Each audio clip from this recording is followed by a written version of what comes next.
На кыргызско-таджикском участке государственной границы произошел инцидент, сообщает отдел по связям с общественностью и СМИ пограничной службы Госкомитета нацбезопасности. В местности Куммазар Баткенского района Баткенской области жители приграничья Республики Таджикистан без согласования с кыргызской стороной начали проводить мероприятия по очистке песка с участка. На место прибыли пограничники Кыргызстана, представители местных органов власти и местные жители. На требование кыргызской стороны прекратить работы таджикская сторона не подчинилась.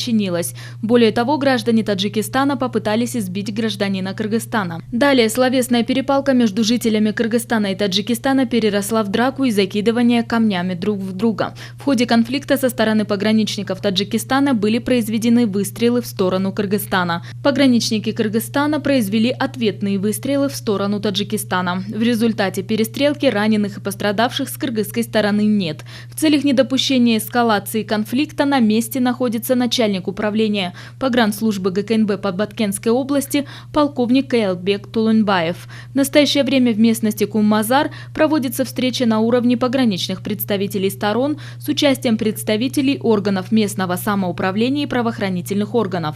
Обстановка характеризуется как стабильная.